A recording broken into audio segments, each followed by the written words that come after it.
Aloha, guys. Hope this message is finding you well and in good health. Thanks for joining us again for another interview. We're on to part two with John Parks in his earlier years in the 80s, and I just wanted to share that with you guys. Share with you guys the experiences that he had and what influences and impacts the 80s had on him. Hope you guys enjoy the video. Aloha. Hell yeah, dude. How's everything going? Pretty good. I Yeah. surfed 4 days in a row, so I'm pretty stoked. Where'd you get to surf at? Makaha.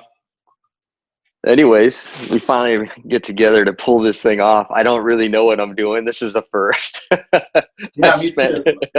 I spent the past couple of days after you and I talked last, and I was just writing down like all kinds of stuff. The Yeah, mind just started to like open up, and I just started thinking back to like our experience at Blue White Surf. But then yesterday I went back and I was like, okay, well, it'd be kind of cool to maybe start from like the beginning of it all. It's like uh, your history. I mean, I hope people want to hear my story, but I mean, I really don't. Whatever, It, you it, it doesn't you it came to me doesn't and you're matter. gonna ask me. You're the first person that wanted to interview me, so I'm like, all right, fuck it, let's do it. So Let's do it. I'm not sure my story is pretty interesting, but whatever, let's do it. I'm down. Yeah. So where you at now? I'm in my shaping room. Okay, and that's where you at? You're in Makaha. Yeah, I'm in my house. Okay. I was born in Georgia. Okay. So my dad was in the military, so we moved around for a little bit. But we kind of got to Hawaii like I'd say like 81. Okay. So I was pretty young, still. Like, I Right. think I was like 8. I think I was like 8 years old when I moved here. So, Okay. but yeah, we were like in town for a little bit, but we moved out here probably like 85. I think when I was about 13 or 12 or something like that. Okay. So we traveled. I was in like we went to like Okinawa. We went to like Korea, back to Georgia. I think Okay. we're in the U.S. for a little bit, just real small stints. Well, Okinawa. When I was like 1, we moved to Okinawa. My dad was stationed there, Okay. and there for about 7 years. That was cool. Okay. That was super cool. Yeah, so, I can still remember a lot of good things about that. So and then I think we did like a year or two in Korea, and then a year in Georgia. So we went back to where I was born. Okay. That was cool. That was like in the early 80s. Right. So before I moved to Hawaii, we were in Georgia for like a year. Kind of Okay. wanted to stay there a lot longer because that's when like all that cool shit started coming out, like malls, Right. game rooms, and all that stuff was coming out. So it was really, really cool time. To go back even further to your days in Moanalua, I guess it was the Salt Lake area, because Yeah. back then you were telling me a lot of stories about when you were into skateboarding with your Yeah, brothers and them. I was a bodyboarder skater, and my brother Joe was like, he was really good skateboarder, man. He was fucking Okay. really good. And it was almost like I was kind of young because the boards were kind of big, back Right. then. I Right. was kind of, even though I could like skate decent, like I wasn't old enough to like do the freaking, because when you're like 15, you can pretty much Yeah. skate and do whatever trick you want, maybe even 13. I think Right. maybe I was like 10, 11, Okay. Okay. when I was skating with my brother. My brother's like 4 years older than me. So he was like fucking doing foot plants and all that stuff. And just all the ditches in Moanalua. Yeah. I guess there's a place in Hawaii called like Wallows or whatever, right? Right. Right. Um, Right. it was kind of like, so Moanalua Valley. I think every valley has their own, Yeah. but there's a lot of valleys where the walls are like just straight up, so you can't Right. really skate. Moanalua had a really cool little, had some really good angles, so you can really just do whatever you want. It's really cool. So we'd always like. The only bummer was if it ever rained, like just a Right. tiny bit of rain, it fucked the whole place up. So we Yeah. always wanted like, just hoping there was no rain. So that was the beginning, skating all the time. Like what year is this? This is like 83. So there's that place called Cobra Skate Shop, right? Yeah. that was like the main shop that we used to go to. That was at All the Park, and All the Park was there. But that thing was so crazy. It was just like a bowl with a fucking vert like that. It's like 10 years old. You ain't doing that, you know. But AMR had a half pipe, and you know you could see it from the when you come down Red Hill to go to Pearl City. Yeah. I would always look at it and I go, man, you know, look how cool that is, you know. And like I think I was the only half pipe on the freaking island, I guess. And so one day we kind of went up there and was just watching these guys just like do their 360s and whatever, you know. Yeah. Fucking sick. But the thing was like 15 feet, 12 feet. I mean, it was a big ramp then. Like, yeah, it was big. So a legit half pipe. It was legit. And there was no in between, you know. Right. So I think that's why I kind of got more into surf because I think if there was like more skate parks like that, I think I would have skated more, you know. Yeah. But it was either a fucking 15-foot half pipe or the ditch at your house, which half the time it's wet, so you can't even skate in it. And you know, to go to like, you know, like street skating, that was kind of big too a little bit, but you know, we didn't have a car, we're too young, so we just kind of skated around the house. So once, you know, when some of the guys wanted to go to the beach, it was like, let's do it, you know. And so were you already into bodyboarding and going to the beach, or you got into it through skateboarding? Well, yeah, I was always skateboarding, you know, from when I can remember, because I had my brother Tony and Joe. We never lived near the beach, you know, like in the military or whatever, right? So we always had skateboards. So I was always skateboarding, and then we moved to Hawaii, and the first thing we wanted, because we used to always look at surfer magazines, you know, like the late 70s, early 80s, and we just like, man, we gotta surf, man, you know, this is so cool. And my dad got the word he was gonna get stationed in Hawaii, so we're like, fuck yeah. So first we moved here, my dad bought us remember those Maui boogie, the Aussie? Yep. From the PX? The Aussie. From Sears. Oh, it was from Sears. So my dad took me and Joe down. Like, my dad, you know, we never had that much money growing up, too. So it's just like, you know, it's because we have 4 kids and my dad's in the military. So, but once he made those purchases, it was pretty big, you know. So we're like, we're going to get these bodyboards, man. Like, so we got those and some fins. And my dad took us to Bellows, like every Sunday. Like, we take the whole family. Right. Go to Bellows and just learn how to get barreled, stuff like that. It's fun, man. Get fucking stung by Portuguese man war all the time. Yeah. Yeah, that was fun. In regards to like when you were living in Moanalua in Salt Lake, who are you guys hanging out with other than your brothers at the time? There was a whole bunch of guys. Yeah, I remember. I mean, one of the main guys I used to hang. He was, you know, those guys are. I always wanted to hang out with the older guys, but. Jason, like, there's a guy, Jason Sakamoto. You know Jason, of course. Yeah, Jason. Yeah. So I grew up with him. I mean, I know he turned into the Oakley rep. He still is, but that guy was good, man. That guy could skate. He could surf. I mean, he was like. So I kind of wanted to hang out with him because he had a car. He was like the first guy out of our whole group to get a car. Okay. So he was skating with us in the beginning, you know, and then. He got a car, so he's like, let's go beach and stuff like that. So we started going to the beach, and that's how it went. There's this other guy, there's a couple other guys. This guy was Ralph. I think his last name was Koga. He was a really good skater, and he used to always surf out at Cubaldos. But those are probably like pretty much the only guys I would think people might know. Was that also around the time when you started getting into heavy metal and going to shows, or was that still early on? No, I mean, heavy metal was early. That was like when the first guys I remember listening to.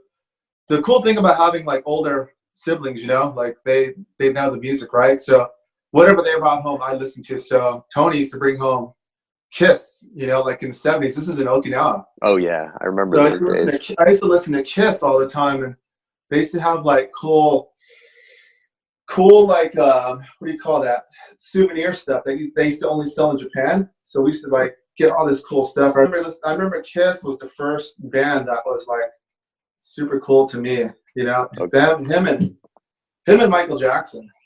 Right. My earliest memories of music was Kiss and Michael Jackson. Right. Yeah, that was like 70, 77, 76, 77, 78. Yeah. So that was pretty funny, man. Yeah. My first concert I went to, this was cool. My sister she was going to Moanalua. She was in soccer, but so her and my brother bought tickets to the Police at Aloha Stadium.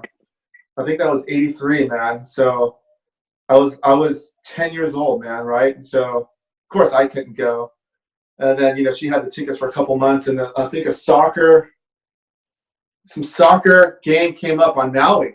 So she couldn't fucking go to Police.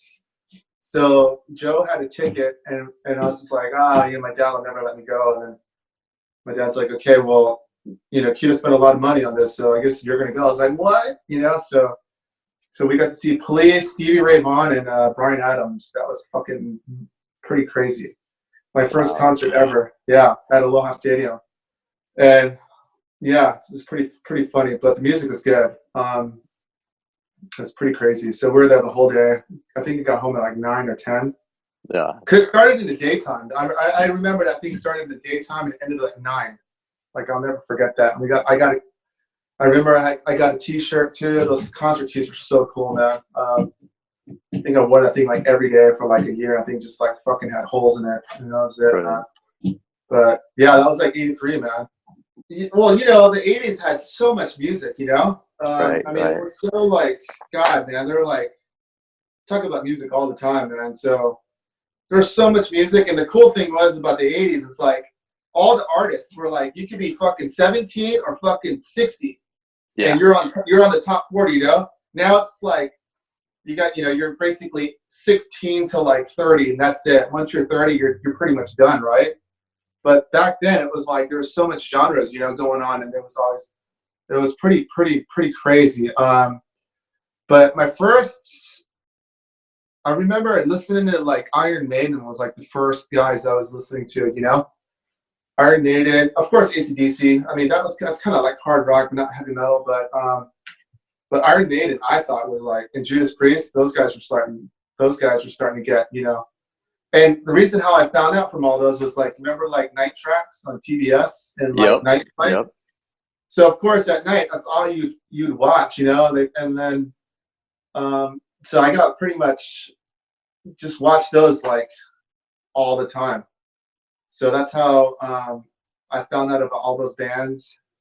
And yeah, that was it. Heavy metal was like fucking my favorite music, man. So Metallica came I didn't know about Metallica until about probably 85, 86, you know? So it was basically like, you know, just Judas Priest, AC/DC, Iron Maiden, Van Halen, of course. I mean, God, those guys are so good.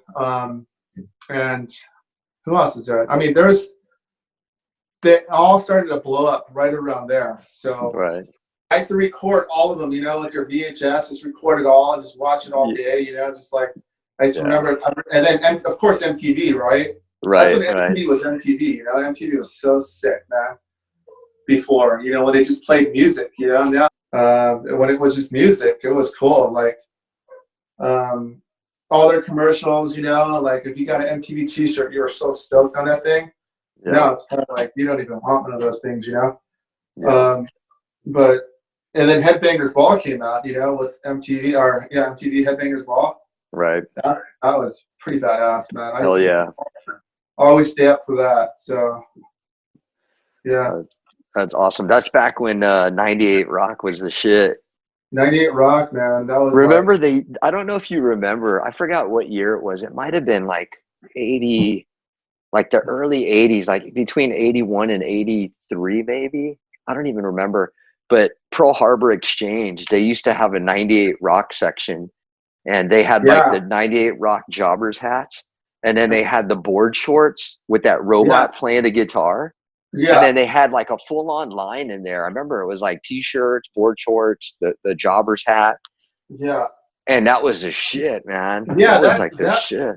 Yeah, that was the shit. I mean, I remember if you got a couple 98 Rock stickers, you were like so stuck. I had them on my bodyboard. Yep. You know? Yep. You know, and everyone had them on their car and stuff like that. I remember I had the Yeah. T-shirt. Remember I had the jogger's hat. You know what's funny, man? We were in you know, in the industry for so long. We should have made some joggers hats, man. I always threaten my sister that I'm gonna make some one day. She goes, "No, don't bring those things back." I'm like, "Fuck, those things were so cool." Yeah, I miss those days. You know what? You know what I really miss about that, Rod, is like game rooms, man. Yeah. That was one of my questions. I remember talking with you. You kind of never got into games that you said that much. You played them, but not really. I fucking could not get out of those places, man. You know, I just, just the little money I had, I would just try to like string out like $1 for like 4 hours, which was really hard. Right. But just like Council Park was like my favorite, the one right by the stadium. Yeah. They used to have like a castle, and they used to have like batting cages and stuff like that, This is like, what, 83, 84? Yeah, I remember that. Yeah, so it's just like, and they have they have this castle where you can like get all the snacks and stuff like that. But it's pretty big, and it was like just 2 levels of games. Yep. Fucking go in there, you just get lost for like 5 hours. And there's like water park slides and everything, right? So you kind of go do that real quick, and then I would go do that real quick. So I always like the beach better, even though that was fun. And you just go straight in there for 6, 7 hours. Don't even come out, man. Just I remember that. We used to go on there on field trips. Yeah. In I think it was 5th and 6th grade, or maybe it might have even been in like 7th grade. But I remember going on field trips there and going, playing some games in the game room.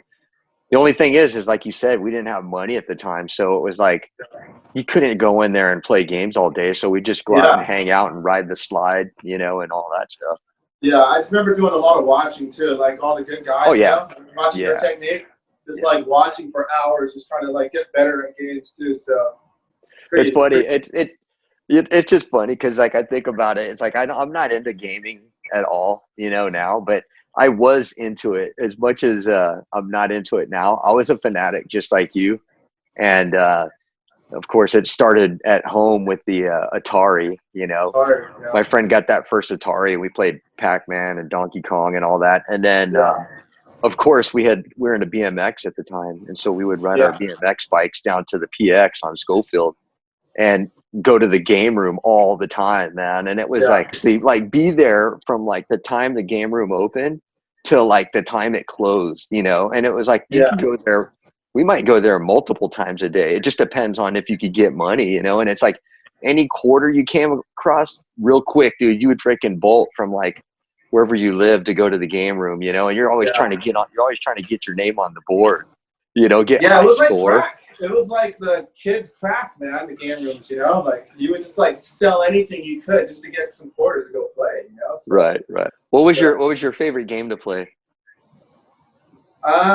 I think it was 1942. That was my favorite game. Okay. Look at that dog. She wants to be a part of it. No, like Defender, 1942, Dig Dug. I like Centipede a lot. And then I like Tron. Yeah. Remember Tron? That game, Tron? Dude, Tron was badass. That was one of my favorites. I like those. I was pretty good at those games. Space Invaders I was pretty good at. Galaxian I was pretty good at.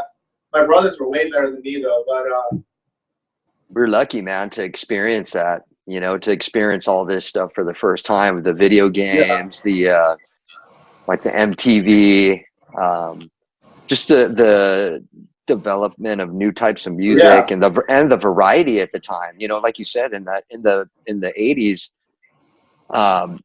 it was all experimental as far as like the look and everything was new. Everything and was all new. that, it wasn't based on that. I mean, they were creating their own shit back then, and now it's kind of like you get your look based off of something else, something that you've seen it before, or even the music.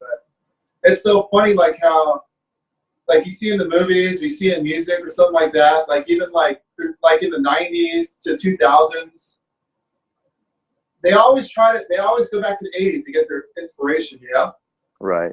And like you can always hear it. It's like every time I'll hear a song like, is that from the 80s, And then you can kind of tell like 80s song. Regardless, if it's reggae, if it's heavy metal, if it's Right. you know, pop.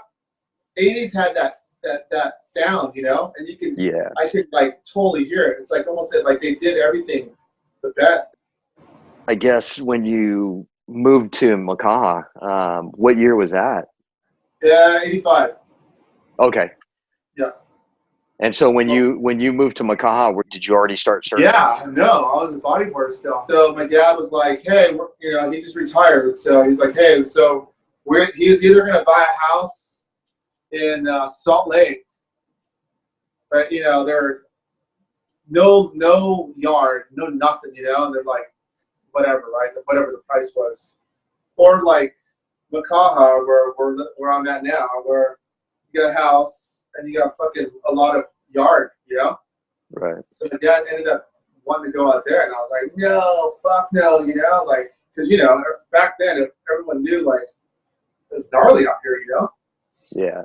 So a lot of gnarly people.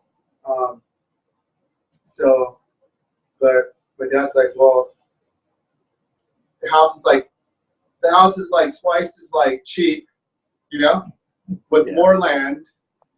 And so we're like, "All right, well, I guess we're gonna come out here." He's like, "Well, I'll buy you a surfboard." You know, that's one of his selling points too. It's like, "I'll buy you a surfboard when we go out there." And I was like, "Fuck," you know.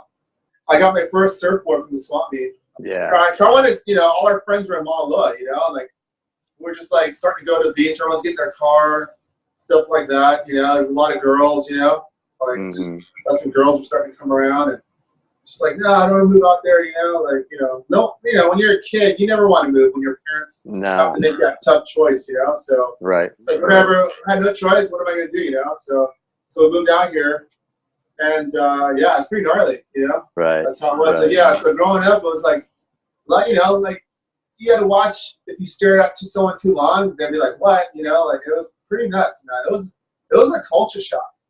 Yeah. Yeah. You know, I didn't know anybody, you know, and so like I had to make all my friends on, you know, like on my own. Like my brothers didn't know anyone. Like it was just like, well, you know, my sister Keita and Tony they already graduated, so when they moved out here, they didn't have to go to school. You know, I had to fucking go to high school. My first day I was there, they had like this like Hawaiian versus the Samoan fight that made the news, you know. Yeah. And I was like right there watching it, and I was just like, going, what? Oh my god, I'm not gonna survive this school year, man. So it's pretty gnarly. Just to give you an idea of like how it was for me, like, you know. So how did you manage? How did you end up adapting? I just adapted, man. I don't know. I just adapted and just made sure I, you know, walked. I don't know. I just navigated, man. You know, just didn't stare at the fucking big guys. Didn't like say anything stupid to these guys.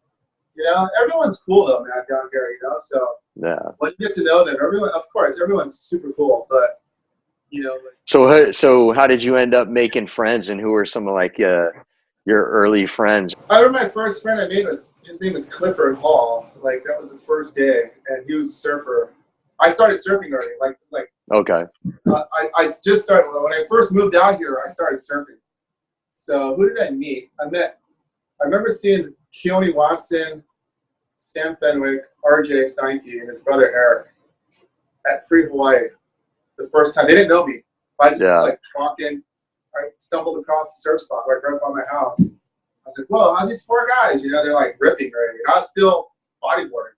Yeah. And I remember those guys. So I think I met Sam because he lived right next door to me. So he was like one of the first friends. But Clifford Hall was my first real friend in school. He passed away like 10 years later though, some accident. But yeah, it was me and him. So he had a brother named Mac. Mm-hmm. Mac is a lifeguard now, and we all hung out together, and we surfed. It was funny. I never wanted to go to Makaha because there's so many people. You know, I didn't want to get in anyone's way, so I was just starting to surf, and they never went to Kiawas before, and so me and my brother Joe, we'd always surf Kiawas all the time because nobody was ever out. You know, so we didn't want to get in his way. but we'd always dream of surfing Makaha. And then Mac was the first one, like, get over here, let's go. So that's how we got to surf Makaha. Okay. Yeah. When you met Keone at the time, was he already obviously Yeah, he might have been too young to be a pro surfer. I don't know if he was pro or amateur. Yeah, he was sponsored though. He was sponsored, like so he was always in the crew of like Ross Williams, Shane Dorian, those guys, Matty Liu, all those dudes, Okay. Yeah, so he was always in that group. So they were always like competing together. Okay. Ross.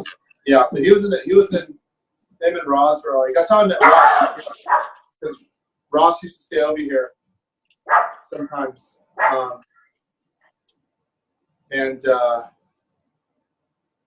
used to come over here and surf and stuff like that. Contests. Who was he sponsored by back then? Yeah, it's Town and Country. And I just remember him having like 50 boards, Yeah. And I had like one. Town and Country and maybe like Alita, I think maybe. Remember Alita? Yeah. Yeah. The wetsuit company, right? Yeah, the wetsuit company. And then he got Quicksilver later. He got Quicksilver maybe when he was 18 or 17, I can't remember, but he got Quicksilver there. But it was different between me and Keone though. It's like me and Keone kind of just we would like really just feed off each other. Like we knew whose turn it was. We never jocked each other, and we'd always like catch someone. I used to love surfing with Keone. I haven't surfed with him a long time, but we had a really good rhythm. Never jocked each other. And another guy that I really like is Zach. You know Zach Austin. Yeah, of course. Every time me and him surf together, we just like we always like just know what's going on, And I'm like one more wave. He's like, yup, and we're in, After like Keone moved away, RJ, Eric, they all moved, right? Yeah. Keone got like he was like a pro surfer now, so he had to go on trips and stuff like that. So it was pretty much just me, Zach. Me, Zach, and Brian Pacheco would just like go surfing all the time together for like about 4 or 5 years. Yeah. It was like us three pretty much. Was Brian already sponsored too by Brian was Locomotion? sponsored. He was like Locomotion, sponsored by Locomotion. Like, Black Flies, Katon, like brands like that. And then he got Billabong later. But yeah, that was that time when we were like surfing a lot. We'd like go to the North Shore sometimes. But the West Side's got waves year round, so we hardly ever go anywhere. But once in a while we venture out and surf some other places. Yeah. He was like a pro surfer now, so he had to go on trips and stuff like that. So it was pretty much just me, Zach. Me, Zach, and Brian Pacheco would just like go surfing all the time together for like about 4 or 5 years. Yeah. It was like us three pretty much. I hope you guys will stay with us as we head down the home stretch of our interview. Shaun's ever-exciting journey is getting ready to take another unexpected turn, right as he's in the middle of enjoying his first summer as a high school graduate and surfing every day with friends. Hope you guys enjoy. So you graduate high school from Makaha or Waianae High School, and then you end up leaving, right? I hung out here for about a year, and then went to Okinawa for 3 years, 4 years, I think it was. Yeah, with my dad, just because he didn't want to leave me here. What was it like when you first moved to Okinawa? It was, I had relatives over there, so, it wasn't that much of a culture shock. It was different. It's fun. Japan, Okinawa is super fun, Because I have my surfboard. I wanted to go surfing, But Okinawa is tough. Okinawa's got those, 8-foot tidal changes. So when it's low tide, you can walk to where you surf, like it's dry, And then when the tide, that's where you surf, where you can walk out to. So basically, you have like a 2-hour window when there's waves. Right. So it was really hard to surf Okinawa, man. Unless you have like a boat. So surfing I kind of stopped surfing for a while because it was just too fucking hard. Because I had a job, and every time I was off, no waves, even at high tide, 0 waves. Right. So before you know it, 3 months goes by, and you haven't even surfed yet, or you haven't even surfed once. So it was like, fuck. So I just went fully into cars and the whole drift scene was pretty big. That was like 93. Like, you know, I know the U.S. wasn't really into that stuff yet, but in over there it was huge. Like everyone was into cars. Like in Japan, always has those like really cool cars, you know, that they don't really send to the States. I just remember Hondas were super cool, you know, like in Hawaii when I left.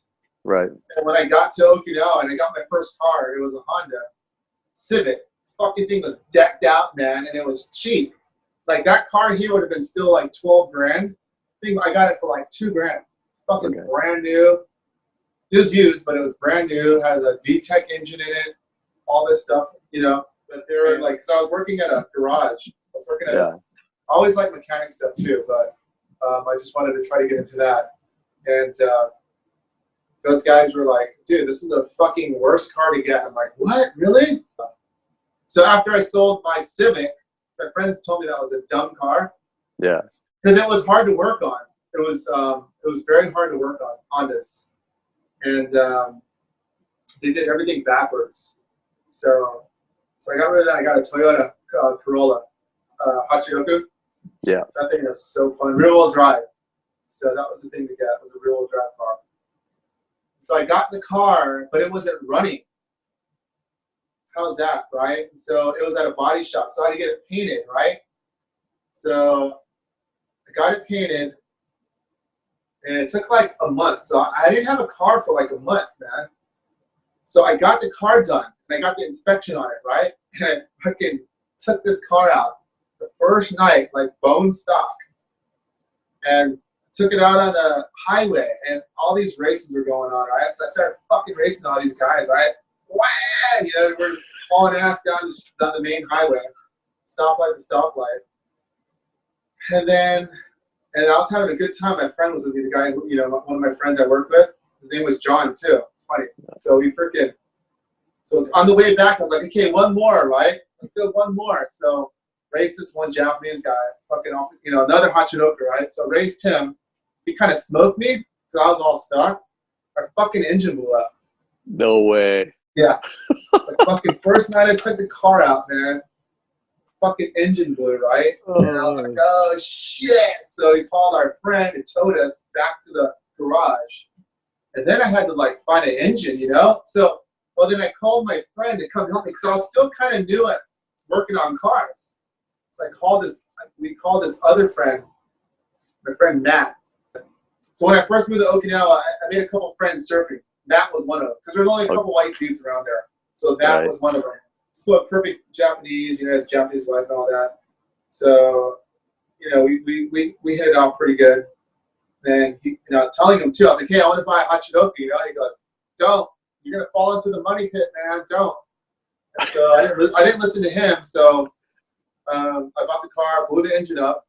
So I called Matt, you know, because the guys at the shop were too busy working on their cars and working on, you know, customer cars. So I couldn't ask for their help because I didn't really know them either. And my friend John was a good mechanic, but he didn't know Toyotas. He only knew like Mazdas. So I called Matt. I was like, hey, Matt, I need your help, man. You know, and he goes, all right. So he came over and he took the head off. And we looked, and the fucking head had a fucking hole in it and blew it out. You know, I was like, holy shit. So we didn't basically need another engine. Yeah. So I was like, oh no. So hunted the junkyard for like a week, man. 2 weeks. My whole time my dad's going, where's your fucking car? You know? And I was like, just fixing it up, you know? AC is broken, you know? And so how's this? So we found an engine, man. I found an engine. Called Matt. He didn't even fucking answer his phone, right?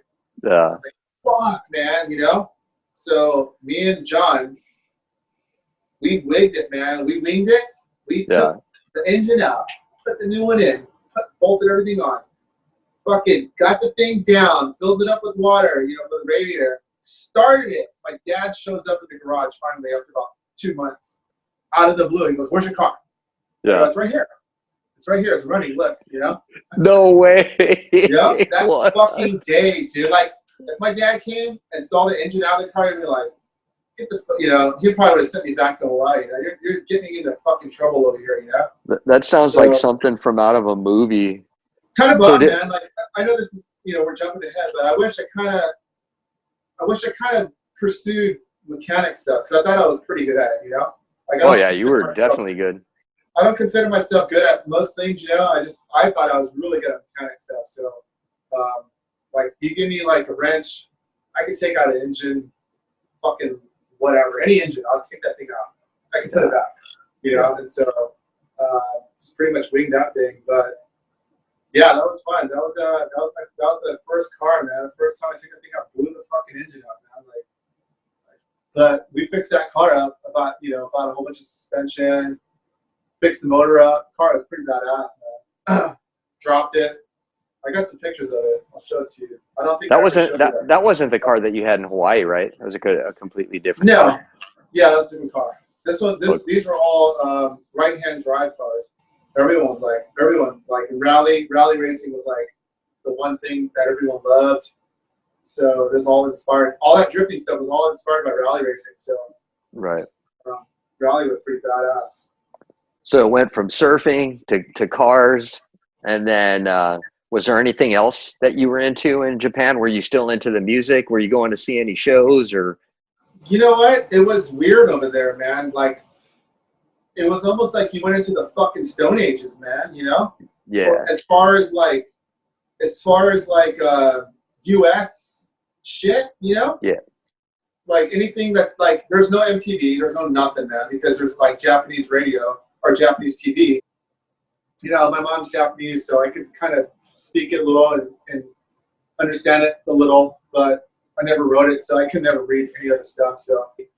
So, you know, and there's like one American channel, which was like I can't remember, Armed Forces Network, right? AFN. Yeah. And they showed fucking shit all the time. You know, occasional baseball game. Well, you know, I love baseball. You knew that, but right. So I couldn't watch any of my baseball games anymore. Can't surf really that much. You know, unless you're like, if you didn't have a job, you could probably surf. Right. But I had a job, and so I just was fully into cars for like 3 years, man. It's like I would always want to work the late shift and get off at like 8, and then I wouldn't even go home, man. I would fucking come home at 4 a.m. every day for like 2 years, man. You know, wasn't drinking any beer, wasn't doing anything, man. Just drinking fucking coffee and just fucking driving all night, you know. Yeah. No beer. I don't even think I had one beer in 3 years, man. Wow. Or wine or anything, you know. And then before that, you know, I used to party a little bit. But, yeah. But during that, because you can't, there's no way you could drive that fast and be drinking, you know. Right. So right. I wasn't even drinking at all, man. So you really got into it, man. That's crazy. I was super into it, man. But, right.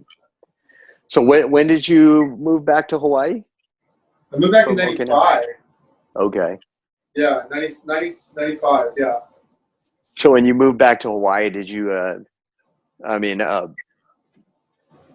where'd you go from there? I mean, you still into the cars? I know you were into cars when I met you, but or did you go back right back to like hanging out with the old friends and going back to the beach? Yeah, nothing changed, man. It just took me 2 weeks to get my surfing back. You know, I just surfed every day. 2 weeks, It was fucking. I was back. I was like I never left. You know.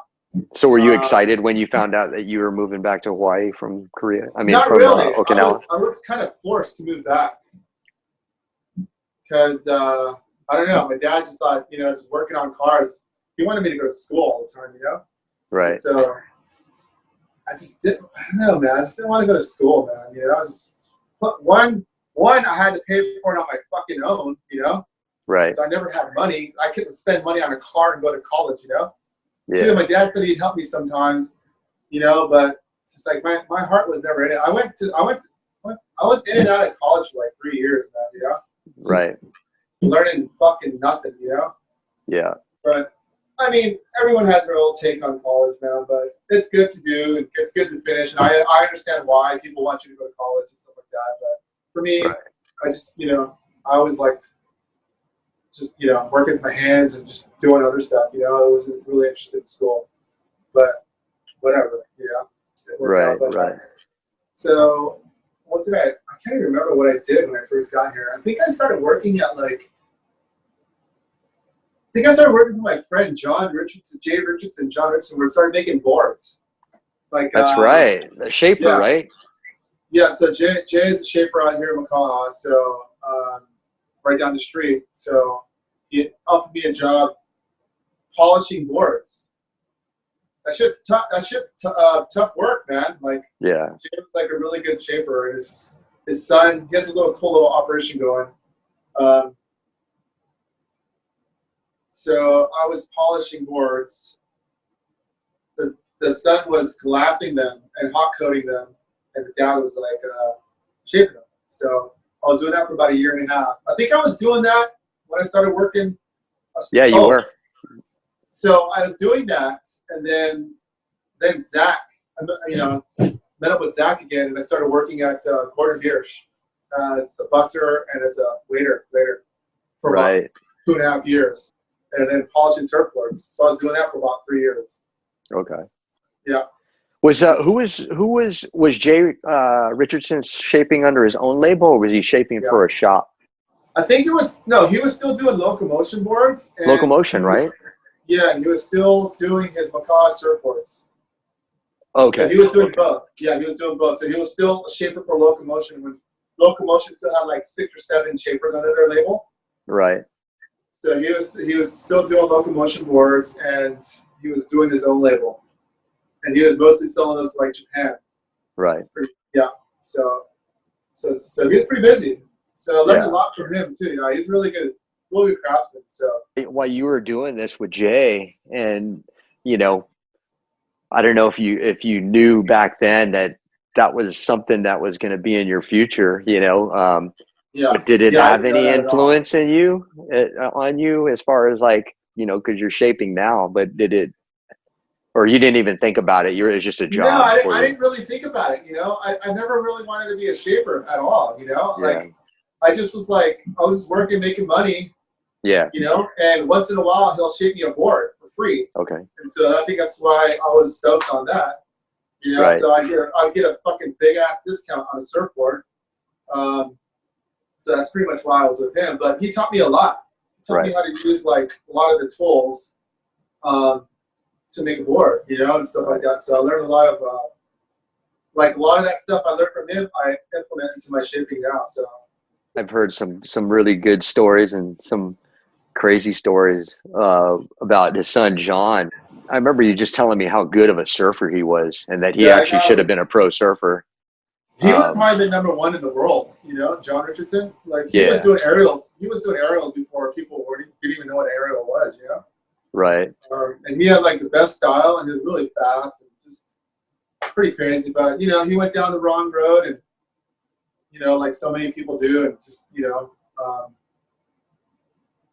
stop surfing. So from surfing Makaha to building cars and becoming a mechanic in Okinawa, Japan,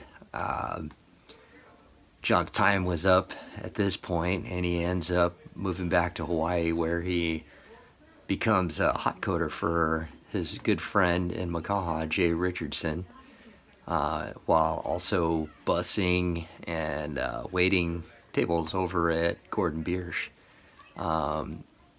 At some point, he ends up working with his good friend that he grew up with, Keone Watson, who was the Billabong rep at the time.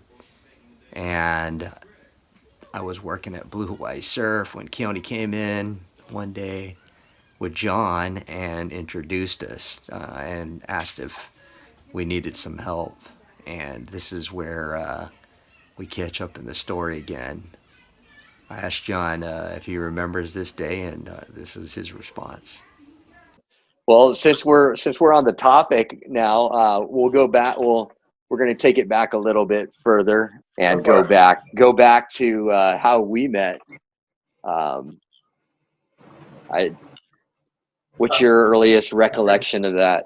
I just remember working for Keone and for Billabong, and he's like, "You guys are looking for he wasn't that busy either. I was just helping him do some just some basic stuff, some sample sales and just going around some shops and stuff like that. Just basic um, sub rep work. And then he said, you guys were looking for that, like White Kelly. And I was like, White Kelly? What the hell's White Kelly? I didn't even know, even though I'm living there. I was like, White Kelly? Oh, White Kelly Shopping Centers. It's kind of new, right? Yeah. I mean, a couple years old, but I never really went up there. So I think I went up there. And then, I just started working that day. Remember, it was Blue Wave, and they were moving shit out, remember? And I just, started helping move stuff in and out. You're like, hey, what's up, man? Rod, John, whatever. And then I think Keone introduced us, and then I started working that day, man. I don't know if you remember. I don't know if you remember or if it happened in my head, but I think that we had one meeting before that, and it was over at the old McCully store. Was I there? Yes, you were. I believe so. That's where Keone brought you. Was it? With him, and you had long hair, and I think you had a broken arm or something like that. Or I thought you had like a broken arm or something. I thought you had a sling on, but you had long hair, and he came and introduced you to us over there. I remember because, yeah. We were. No, I believe it. No, I believe it for sure. We were putting up some merchandise on the wall over there, Oh, yeah, and this was right. like. I remember Okay. now. That's Okay. right. Where's that McCully? Great. So I remember that was the McCully store, and I was stoked to go over there because I just remember I think I got a couple surfboards from there, through the years. And so I was like, okay, cool. So I just went over there, and the store was packed. There's a lot of boards in there, and I remember just meeting you. I mean, I didn't know you guys, so I was just I remember I was pretty stoked though because Blue Hawaii was like a big name, forever. And so I just was stoked wanting to work with you guys. So that's all I remember. And so that's the story of how John and I met at Blue Hawaii Surf. We ended up working for the next 19 years, maybe just short of that, but a lot of good time. As you can see, John took many paths to get to where he was going. And with all the hard work and research and just his passion, it got him to where he is now. Super stoked for him, and really appreciate him taking the time out to tell us his story. Go check him out at Hawaii Core on his Instagram, and check out his new system, Mink Systems. I hope you guys enjoyed this as much as I did. Stay tuned for more interviews in the coming days. My next guest is my good friend Mark Kawakami from Kawakami Amplifications. So stay tuned. Check out shakasandalohas.com. As always, mahalo and aloha for your support. Aloha.